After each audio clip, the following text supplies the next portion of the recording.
அனைவருக்கும் வணக்கம். தமிழகத்தில் புகழ்பெற்ற அம்மன் கோவில் நிறைய இருக்குங்க. அதில் முக்கியமான ஒரு கோவில் அப்படின்னு பார்த்தீங்கன்னா ஆதி பராசக்தி சித்தர் பீடம் அப்படின்னு சொல்லலாம். அதாவது செங்கல்பட்டு மாவட்டம் மேல்மருவத்தூரில் இந்த கோவில் அமைஞ்சிருக்குங்க. தமிழகத்தில் அதிகமான பக்தர்கள் நாள்தோறும் போயிட்டு வரக்கூடிய ஒரு கோவிலாக இந்த மேல்மருவத்தூர் ஆதி பராசக்தி கோவில் இருக்குங்க. இந்த கோவில் உருவானது அப்படின்னு பார்த்தீங்கன்னாவே ரொம்ப ரொம்ப ஆச்சரியமாக இருக்கும் உங்களுக்கு கேட்கவே. அதாவது அதிசயங்களும் ஆச்சரியங்களும் கலந்தது தான் இந்த கோவிலினுடைய வரலாறு அப்படின்னு சொல்லலாம். அப்படி மேல்மருவத்தூரில் இன்னைக்கும் நடக்கக்கூடிய ஆச்சரியங்கள் நிறைய இருக்குங்க. அதை பற்றி தான் முழுமையாக நம்ம இந்த வீடியோவில் பார்த்து தெரிஞ்சுக்க போகிறோம். நீங்கள் மேல்மருவத்தூருக்கு போயிருக்கீங்க அப்படின்னா மறக்காமல் உங்களுடைய கருத்துக்களை கீழே கமெண்ட் பாக்ஸில் பதிவிடுங்க. அதோடு ஆதி பராசக்தியே போற்றி போற்றி என்ற வாசகத்தை கமெண்ட் பாக்ஸில் பதிவிட்டுட்டு வீடியோவை ஸ்கிப் பண்ணாமல் பாருங்கள். நீங்கள் இன்னும் உற்சாகம் டிவி சேனலை சப்ஸ்கிரைப் பண்ணாமல் இருந்தால் சப்ஸ்கிரைப் பண்ணிக்கோங்க. கூடவே இருக்க பெல் ஐக்கானை மறக்காமல் கிளிக் பண்ணிடுங்க. வாங்க வீடியோக்குள்ளே போகலாம். ஆதி பராசக்தி கோவில் பற்றி நம்ம நிறைய தகவல்களை தெரிஞ்சுக்கலாம். அதுக்கு முன்னாடி உங்களுக்கு வாழ்க்கையில் நிறைய கஷ்டங்கள் இருக்குது, அதையெல்லாம் தாண்டி என்னால் வர முடியலன்னு சொல்லி வருத்தப்படுறீங்களா? கடன் பிரச்சனையெல்லாம் மாட்டிக்கிட்டீங்களா? வீடு கட்ட முடியலன்னு வருத்தப்படுறீங்களா? இந்த வீடியோக்கு கீழே டிஸ்கிரிப்ஷனில் வராகி அம்மன் ஜோதிட நிலையத்தின் தொலைபேசி எண் கொடுத்துருக்கேன். அந்த எண்ணுக்கு தொடர்பு கொண்டு பேசி பாருங்கள். கண்டிப்பாக உங்கள் வாழ்க்கையில் இருக்கக்கூடிய எல்லா பிரச்சனைகளுக்கும் சரியான தீர்வு கிடைக்கும். தற்போது ஆதி பராசக்தி கோவில் அமைந்திருக்கக்கூடிய இடத்துல 1960களில் ஒரே ஒரு வேப்ப மரம் மட்டும்தாங்க இருந்தது. அந்த வேப்ப மரம் இருந்த இடத்துல தான் இன்னைக்கு இவ்வளவு பிரம்மாண்டமான ஒரு கோவில் உருவாயிருக்கு. அதாவது இந்த மரம் மற்ற சாதாரண வேப்ப மரங்களை போல கிடையாது. கசப்புத்தன்மை கொண்டதாக இல்லாமல் இதனுடைய காய்கள் மிகவும் இனிப்பு சுவையோடு இருந்தது அப்படின்னு சொல்கிறாங்க. இதிலிருந்து வடியக்கூடிய பால் போன்ற ஒரு பொருள் இனிப்பு சுவையுடையதாக இருந்திருக்கு. இந்த பகுதி மக்களும் இதை கடந்து செல்றவங்களும் ஆச்சரியத்தோடு இதனை சாப்பிட்டு வந்திருக்காங்க. அதனால் அதை விட ஆச்சரியமான விஷயம் என்ன அப்படின்னு பார்த்தீங்கன்னா, இந்த மரத்தினுடைய பால் கனிகளை சாப்பிட்டாங்க அப்படின்னா அவங்களுக்கு என்ன நோய் இருந்தாலும் அந்த நோய் குணமாயிட்டு வந்திருக்கு. அது மட்டும் இல்லாமல் அதிசயமான வேப்ப மரம் பற்றி இன்னும் நிறைய விஷயங்கள் அந்த ஊர் மக்கள்கிட்ட பரவிட்டு வந்திருக்கு. 1966ஆம் ஆண்டு தமிழகத்தில் வீசிய ஒரு பெரும் புயல். இந்த வேப்ப மரம் இந்த புயலால் அடியோடு சாய்ந்து போயிருக்குங்க.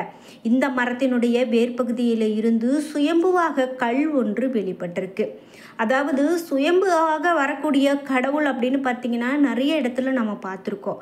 இது மிக பெரும் இந்த ஒரு புயலில் கிடைத்த ஒரு சுயம்பு கல் அப்படின்னு சொல்கிறாங்க. இந்த சுயம்புவுக்கு மேலே சிறிய குடில் அமைத்து இந்த பகுதி மக்கள் பூஜை செய்து வழிபட்டுட்டு வந்திருக்காங்க. இதுக்கு சித்தர் பீடம் என்றும் பெயரிடப்பட்டு வந்திருக்கு. பல ஆண்டுகளாக சுயம்பு உருவம் மட்டுமே இங்கு வழிபடப்பட்டு வந்திருக்கு.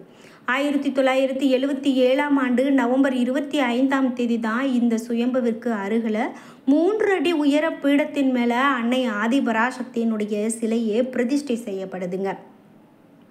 1000 இதழ் கொண்ட தாமரை மீது வலது காலை மடித்து இடது காலை தொங்க விட்டு அமர்ந்த நிலையில் வலது திருக்கரத்தில் தாமரை முட்டும் இடது திருக்கரத்தில் சின்முத்திரை காட்டியும் காட்சி தராங்க அந்த அம்மன். 1000 இதழ் கொண்ட தாமரை என்பது தியானத்தின் குறிப்பாக இருக்குது. அன்னையினுடைய கையில் இருக்கக்கூடிய சின்முத்திரை ஞானத்தை அருளக்கூடியதாகவும் அன்னையினுடைய தலையில் இருக்கக்கூடிய ஜடாமுடியை கிரீடம் போல அமைந்திருக்கிறதாகவும் சொல்லலாம். இந்த மேல்மருவத்தூரை பற்றி இன்னும் ஆச்சரியமான விஷயங்கள் எவ்வளவோ சொல்லிக்கிட்டே இருக்கலாம். ஒரே தாய் ஒரே மனித குலம் என்பதே ஆதி பராசக்தி சித்தர் பீடத்தினுடைய அடிப்படை கொள்கையாகவும் இருக்குது. அதாவது மனிதர்கள் அனைவரும் சமம், இவர்களுக்கு தாயாக இருக்கக்கூடியவள் அன்னை ஆதி பராசக்தி மட்டுமே என்பதை நாம் புரிஞ்சுக்க முடியும். கருவறைக்குள்ள கோவிலில் பெண்களை அனுமதிக்கிறது பெரிதும் கிடையாது. ஆனால் கருவறைக்குள்ளே சென்று அன்னைக்கு பூஜை உள்ளிட்ட வழிபாடுகளை பெண்களே இங்கு வந்து முறையாக செய்கிறாங்க. அன்னை ஆதி பராசக்தி அடியார்களுடைய உருவில் பலருக்கும் அருள்வாக்கு கூறி வந்ததாகவும் சொல்கிறாங்க. பக்தர்கள் நேரடியாக அன்னை கிட்ட பேச முடியும் என்பதை சித்தர்பீடத்தின் சிறப்பாக சொல்கிறாங்க. பல அற்புதங்களும் ஆச்சரியங்களும் அதிசயங்களும் இந்த தளத்தில் இன்றைக்கும் நடந்துக்கிட்டு தாங்க இருக்குது. இந்த கோவிலில் சிகப்பு நிற ஆடை அணிந்து மக்கள் மாலை அணிந்து போய் வழிபாடு செய்கிறது பார்த்திங்கன்னா அலை போல ஏகப்பட்ட லட்சக்கணக்கான பக்தர்கள் வரதை பார்க்க முடியும். இதனால் பக்தர்கள் பங்காரு அடிகளார அம்மா என்று அழைக்கிறாங்க. ஆதிபராசக்தி சித்தர்பீடத்தின் நுழைவு வாயிலில் ஓம் சக்தி என்ற மந்திரமும் திரிசூலமும் அமைக்கப்பட்டிருக்கும்.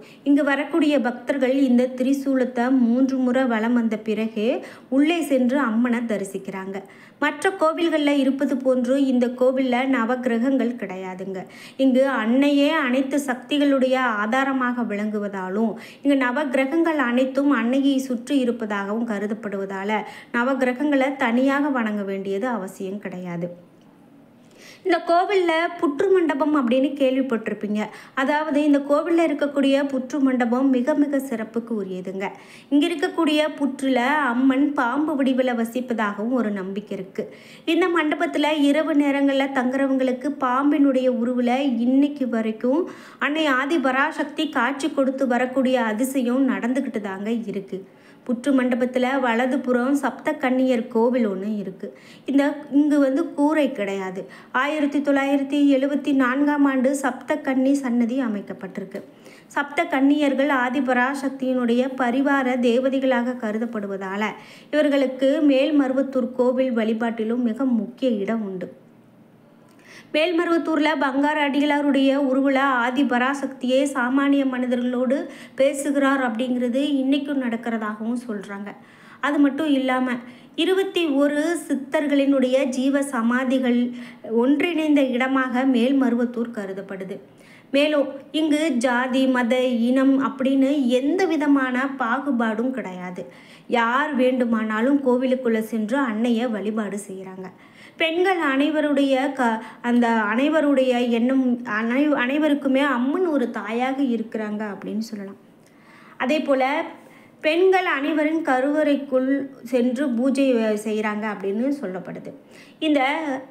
இந்த கோவிலில் நாகப்பீடத்தில் எலுமிச்சை விளக்கு ஏற்றி வழிபாடு செய்தோம் அப்படின்னா குடும்ப பலன் மேம்படும். அனைத்து பாவங்களில் இருந்தும் விடுபட முடியும். அங்க பிரதட்சணம் இந்த கோவிலினுடைய முக்கிய வேண்டுதலாக இருக்குது. அங்க பிரதட்சணம் செய்து வேண்டிக் கொண்டா அவர்களுக்கு அனைத்து நலன்களும் கிடைக்கும் அப்படிங்கிறது நம்பிக்கை. நவராத்திரி ஆடிப்பூர நாட்களில் அங்க பிரதட்சணம் செய்வது பாவ விமோச்சனம் பெறுவதற்கான சிறப்பு வழிபாடாக சொல்லப்படுது. ஆடிப்பூர நாளில் பக்தர்களே தங்களுடைய கைகளால் சுயம்பு ரூபத்தில் பால் ஊற்றி அபிஷேகம் செய்யலாம். பூஜைகள் செய்வதற்கு சாதாரண மனிதர்களும் அனுமதிக்கப்படுறாங்க. தமிழ் மன்றங்கள், வேள்விகள், கலச மற்றும் விளக்கு பூஜைகள் குறிப்பிட்ட கால இடைவெளியில் இவையெல்லாம் நடத்தப்படுது. உலக நன்மைக்காக யாகங்கள் நடத்தப்படுவதையும் நம்மளால் பார்க்க முடியும். அதர்வன பத்ரகாளிக்கு இங்கு தனி சன்னதி இருக்குங்க. மேலும் அந்த அம்மனை வேண்டிக் கொண்டோம் அப்படின்னா அனைத்து தீய சக்திகளிடம் இருந்தும் விடுபட முடியும்.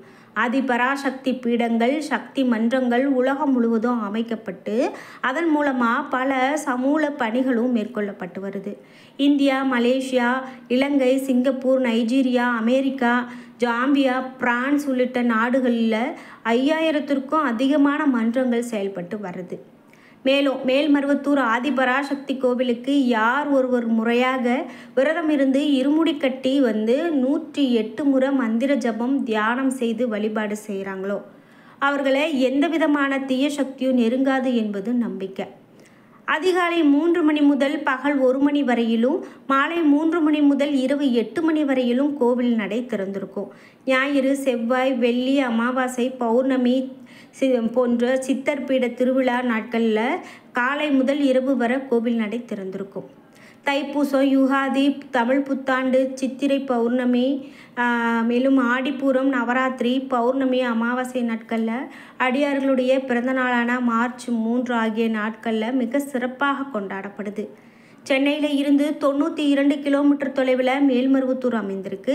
இங்கு சென்னையில் இருந்தும் மற்ற ஊர்களில் இருந்தும் வருவதற்கு நிறைய போக்குவரத்து வசதிகள் இருக்குது அப்படின்னு சொல்லலாம். இப்படியே மேல்மருவத்தூரை பற்றி நம்ம சொல்லிக்கொண்டே போகலாங்க. என் நண்பர்களே, இன்றைக்கி வீடியோவில் மேல்மருவத்தூர் ஆதிபராசக்தி கோவில் பற்றிய நிறைய அறியப்படாத தகவல்களை தெரிஞ்சுக்கிட்டீங்க.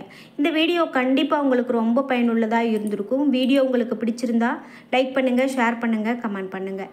நீங்கள் இன்னும் உற்சாகம் டிவி சேனலை சப்ஸ்கிரைப் பண்ணாமல் இருந்தால் சப்ஸ்கிரைப் பண்ணிக்கோங்க. கூடவே இருக்க பெல் ஐக்கானை மறக்காமல் கிளிக் பண்ணிடுங்க.